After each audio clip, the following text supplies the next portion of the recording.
Bonsoir, merci d'être avec nous. Bienvenue sur Polynésie la Première. Voici les titres de ce journal. À Punaoya, les plaisanciers deviennent indésirables. La mairie et les pêcheurs tirent la sonnette d'alarme et dénoncent les pollutions engendrées par ces voiliers. Également dans ce journal, l'impartialité de l'autorité polynésienne de la concurrence, à nouveau pointée du doigt, mais cette fois par la Cour d'appel de Paris suite au recours déposé par le groupe VAN. On parlera aussi logement social. Près de 20 ans que des familles de Puka Puka attendent leur phare au péage. À quelques mois des municipales, l'adjoint au maire de l'île dénonce l'immobilisme des services du pays. Une dictée pour la cause des enfants souffrant de maladies génétiques au lycée de Papara. Les élèves ont complètement adhéré aujourd'hui, surtout avec Miss Tahiti. Ils vont mettre le feu sur la scène de Tuata vendredi soir. Le groupe légendaire Kassav termine la tournée de ses 40 ans à Tahiti. 40 ans de musique couronnée de succès. Pour en parler, j'ai l'immense plaisir d'accueillir ce soir Jocelyne Béroard, la diva du zouk français. Bonsoir. Enfin, un retour à l'authenticité des îles au cœur du Fénois nous embarque ce soir à Huahine à la rencontre de Rere Teiho. Elle perpétue le tressage des palmes de cocotier nécessaires à la confection des toitures traditionnelles.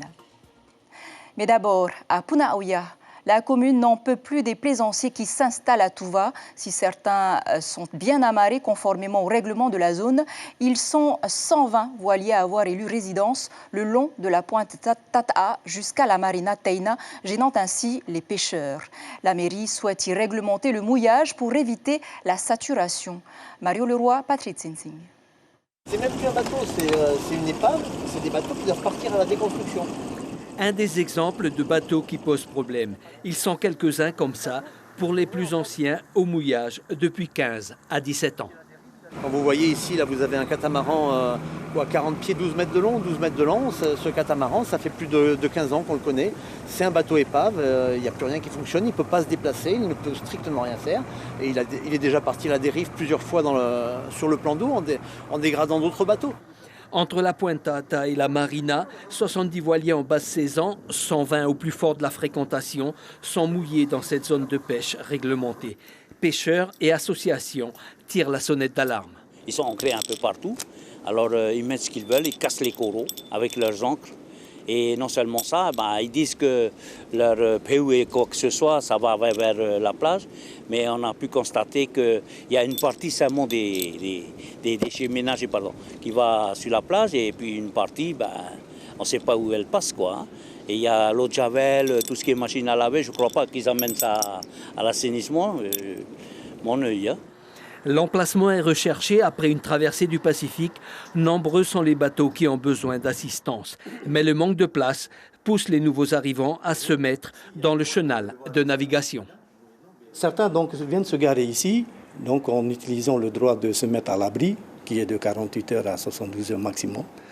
Mais le problème ici, c'est que nous avons une passe d'entrée qui est très fréquentée, énormément fréquentée, et donc on voit tout de suite que ça va poser des problèmes de sécurité.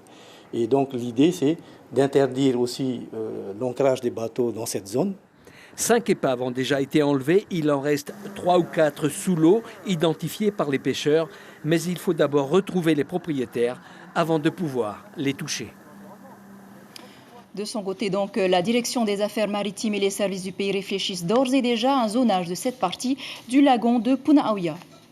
Et puis cette autre polémique dont se serait bien passée l'autorité polynésienne de la concurrence, la Cour d'appel de Paris a suspendu la sanction à l'encontre du groupe VAN, condamné en août dernier à 235 millions de francs pacifiques pour abus de position dominante dans l'application des tarifs de certains de ses produits. Les explications de Teivaroui.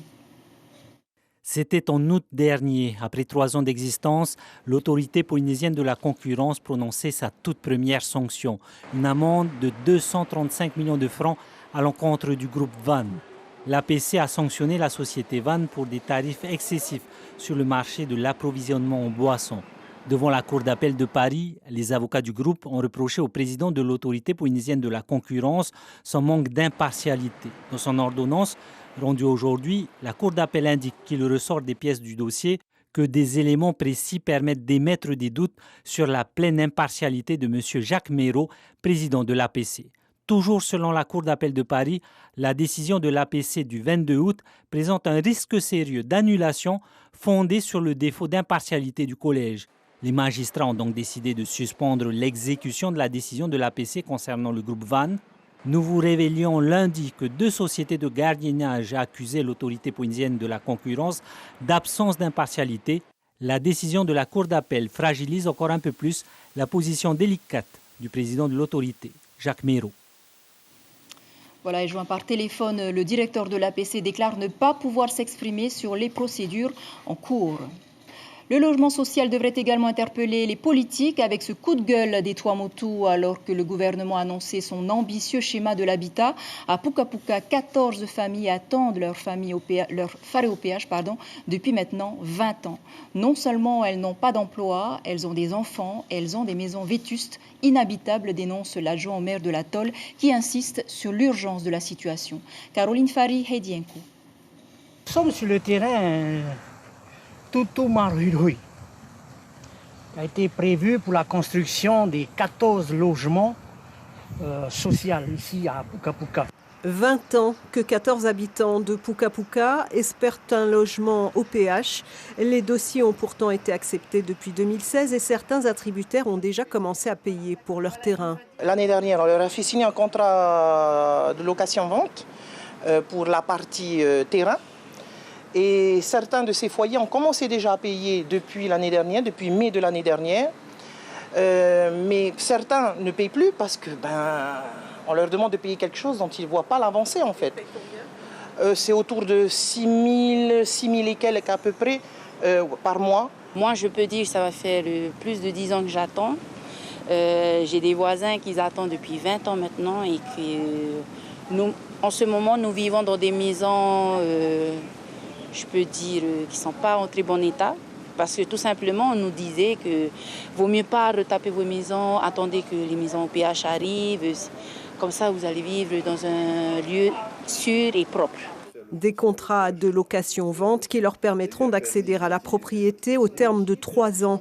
À l'OPH, on reconnaît un certain retard dans le calendrier, mais tout devrait rentrer dans l'ordre début 2020. Je disais à l'instant qu'ils étaient légalement attributaires, locataires, accédants de leur parcelle. Vient maintenant la partie construction.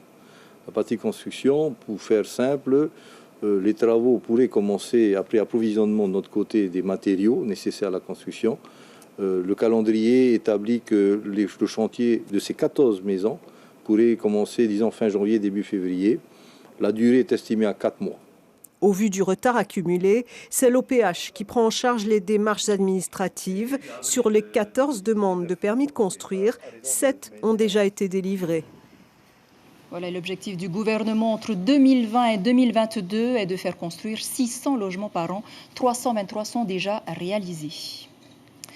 Il vient d'être fraîchement élu à la tête de l'association Maururua et Tato. Hirotef Arere sera l'invité ce soir de Santabou, l'ex-syndicaliste qui a rejoint un temps les rangs d'Oscar Temaru au sein de l'UPLD, a toujours mené un combat anti-nucléaire. Il se dévoile ce soir avec Natacha Silagi qui est avec nous. Vous allez revenir sur son parcours syndical et politique, Natacha. Oui, tout à fait. Nous allons retracer le parcours de celui qui a été accusé, vous le savez, d'être à l'initiative des émeutes anti-nucléaires de 1995 qui se sont terminées par l'incendie de l'aéroport et du centre-ville de Papeete. Hirotef Arere sera finalement condamné puis gracié en partie par Jacques Chirac. 25 ans plus tard, donc, il prend les rênes de Maururua et Tato. Il a été élu cet après-midi et poursuit donc son combat anti-nucléaire. Au plan politique, il a aussi été représentant, président de l'Assemblée et ministre des PME dans le gouvernement d'Oscar Temaru. Et il a également travaillé avec Gaston Tonsang brièvement. Il tient à sa liberté d'expression.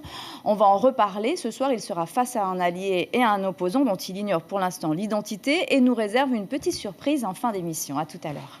Merci beaucoup, Natacha. Retrouvez Santabou juste après ce journal. On part au lycée de Papara à présent pour un exercice pas forcément apprécié des élèves, la dictée. Mais l'épreuve passe déjà beaucoup mieux quand c'est Miss Tahiti qui la lit et quand en plus c'est pour la bonne cause, la lutte contre les maladies rares. C'est tout un établissement qui se mobilise. Florence Okeli, Sandrouli. On n'est pas tous accueillis à l'école au son des chants traditionnels, mais pour Matahari, rien de plus naturel. Pourtant, comme dans la dictée qu'elle s'apprête à lire, Miss Tahiti a un peu la trouille. C'est vrai, c'est un peu stressant. Et puis, pour moi, le lycée, il n'y a pas si longtemps que ça. Donc, je me mets un peu à leur place. Mais c'est pour une bonne cause et je suis ravie d'être ici. Vous êtes prêts ? Cette cause, c'est la lutte contre les leucodystrophies, des maladies génétiques rares qui détruisent le système nerveux central des enfants atteints. Et d'autres célébrités se sont mobilisées, comme l'écrivain Ong Mi, auteur de Femmes écorchées, ou encore le surfeur Hirateri Natoofa.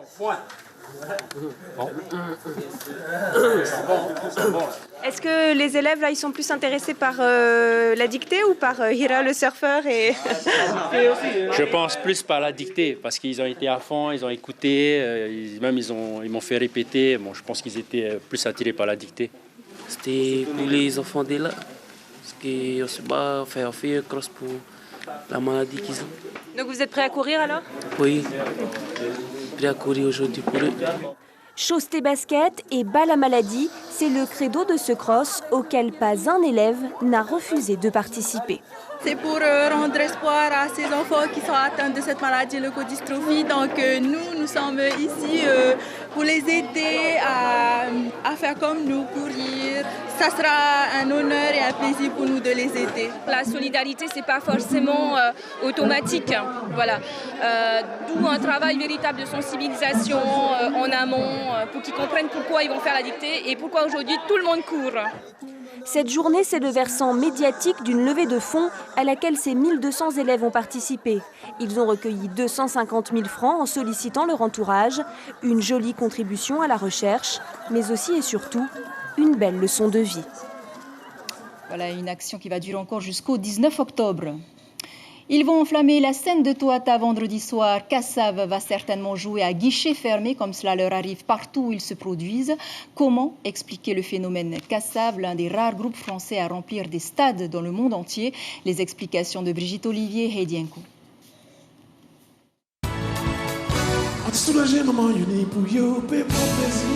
Ne cherchez pas, c'est le groupe français le plus populaire, le seul d'ailleurs qui déplace les foules sur les 5 continents. Kassav, une institution qui affiche 40 ans et qui est à la musique soleil, ce que les Stones sont au rock'n'roll. Au Japon, aux États-Unis, en métropole, partout, en Afrique, en Océanie, ils font se lever les foules qui se mettent à chanter en créole. C'est un peu comme s'ils avaient inventé un langage universel qui nous parle de bonheur et de gaieté, alors que l'histoire de leurs îles est émaillée de malheur. On est un peuple qui est issu d'une histoire un peu lourde, mais on a toujours cherché des issues de secours, quoi. Je veux dire, il y a des cyclones, mais c'est pas grave, il faut qu'on se relève, donc on se relève. Il y a un tremblement de terre, la maison est cassée, les autres vont venir aider et compagnie. Donc c'est tout ça qu'il y a dans cette musique-là, toute cette envie de vivre, ce bonheur qu'on a en nous, qu'on exprime et que les gens ressentent. Moi, je crois que c'est ça. Leur génie, un style qui mêle diverses influences mais fait la part belle au gros cas antillais, un rythme irrésistible, des mélodies interprétées par des musiciens hors pair et un enthousiasme qui reste intact, même quand ils jouent pour à peine 500 personnes à Wallis. On reste scotché devant tant d'énergie et ce respect que les membres de Kassav conservent pour leur public. Jocelyne Béroir, merci d'être avec nous sur ce plateau. Vous êtes les pionniers du zouk, vous avez créé ce style musical unique. Comment expliquez-vous qu'après 40 ans, les gens vous adorent toujours autant? Excellente question. Je crois qu'on peut poser la question autrement aussi. Pourquoi aiment-ils encore Michael Jackson ou Bob Marley? Je crois qu'il y a des morceaux qui marquent les gens dans leur vie. Ce sont des musiques qui sont différentes, mais ce sont des musiques qui donnent une espèce d'énergie, qui vous donnent une part de bonheur, qui vous donne un peu d'espoir, qui vous donne envie de continuer à vous battre, et puis quelquefois s'asseoir et simplement les écouter, les consommer. Moi, je veux dire, je crois que la musique, on a toujours dit que la musique adoucit les mœurs, n'est-ce pas? Il n'y a pas que la musique classique, les autres musiques aussi, même si elles sont gaies et rythmées, quelquefois elles apportent énormément de bonheur. C'est pas pour rien que notre chanson la plus connue au monde, c'est Zoukla, c'est le médicament nouni, ce qui veut dire c'est le seul médicament que nous ayons. Voilà. Kassav, c'est aujourd'hui 13 chanteurs et musiciens, mais c'est surtout un noyau dur de 5 piliers. Comment vous avez fait pour garder le groupe? Ça n'a pas dû être évident. Je crois que comparativement à plein d'autres groupes, déjà, ça n'a pas été un groupe créé avec des copains à droite et à gauche. Tiens, tu joues du piano, viens jouer avec nous. Non. Ce groupe s'est formé au fur et à mesure. Les musiciens ont été appelés, certains n'ont pas été rappelés, d'autres ont manifesté l'envie de participer.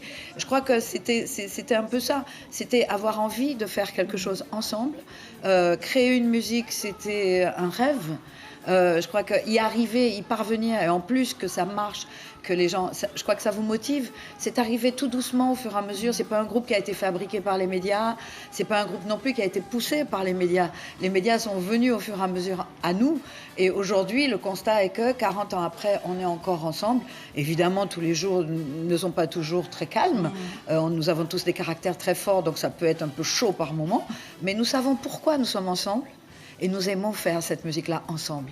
Et je crois que c'est ça qui est important. C'est ce qui fait que ça perdure. Parce qu'on laisse notre ego de côté et on fait ce qu'on aime. Vous venez d'enchaîner une série de concerts dans le Pacifique. Comment faites-vous pour garder toujours cette même énergie? Qu'est-ce qui vous motive? Je crois que aimer faire ce qu'on fait, c'est essentiel. Si on balaie, si on n'aime pas balayer, on va balayer mal. Donc moi, je fais de la musique. Si j'ai pas du bonheur à la faire sur scène, les gens ne vont pas ressentir ce bonheur-là. Donc je crois qu'il faut être sincère, il faut être vrai. Et dans le groupe, je crois qu'on a ça, quoi. On ne joue pas. On n'est pas dans le star system. On est resté simple et on aime faire cette musique-là. Voilà, je crois que c'est ce qui nous motive encore, c'est monter sur scène, chanter et voir les gens réagir, être heureux et chanter avec nous. Voilà. Vous revenez en Polynésie après 26 ans d'absence. Comment vous trouvez le pays, les gens, par rapport à la première fois où vous êtes venu?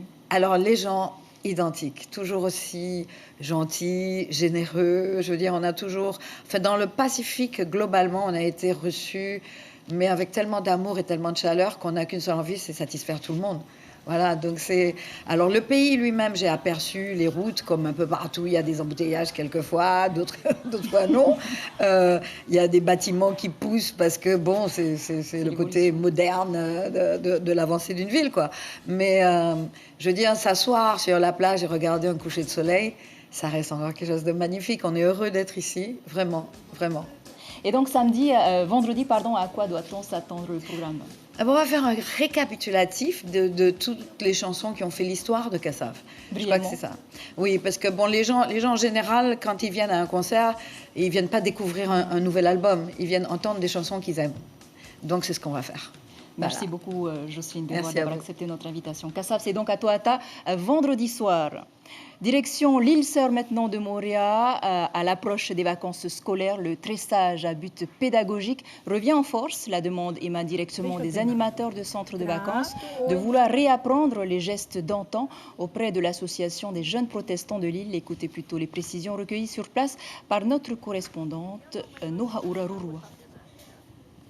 Ça a émergé directement des besoins des animateurs et des quêtes de jeunesse que d'aborder les arts traditionnels dans l'objectif de pouvoir intégrer, valoriser la culture polynésienne au travers des projets pédagogiques qu'ils mettent en place dans les centres de loisirs et les centres de vacances.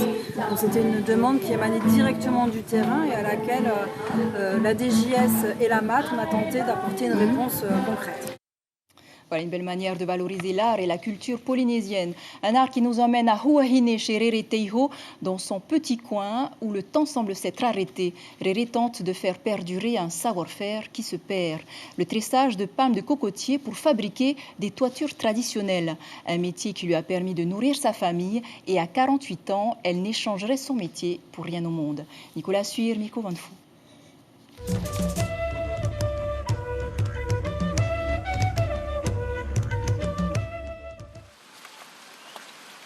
Tous les matins, le rituel est le même.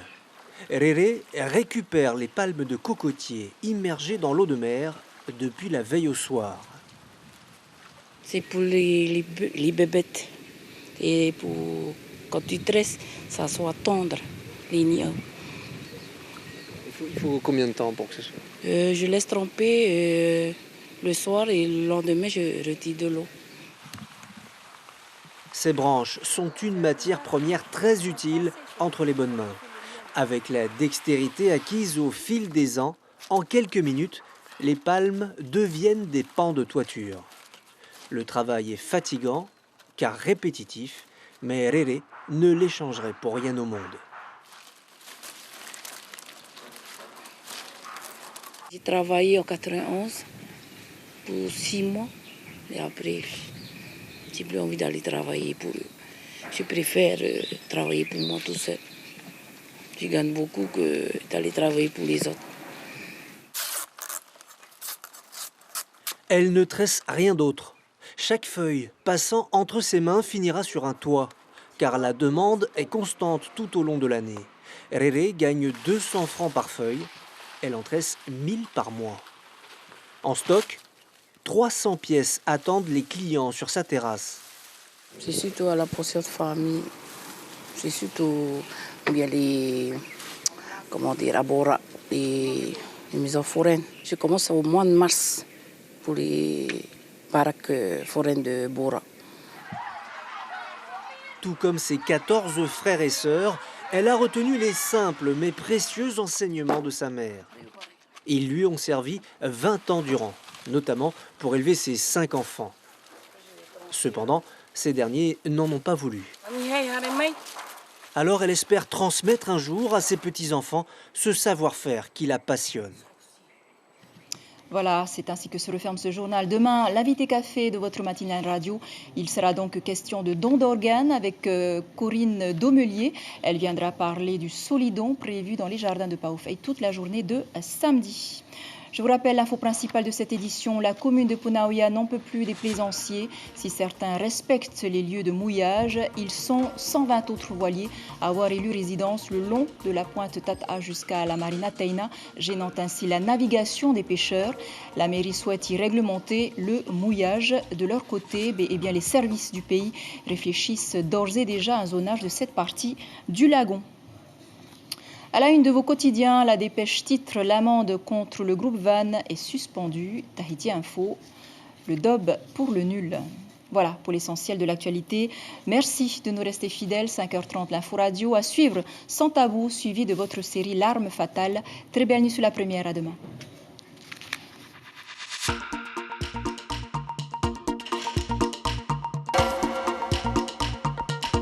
Retrouvez notre journal en replay sur notre site internet.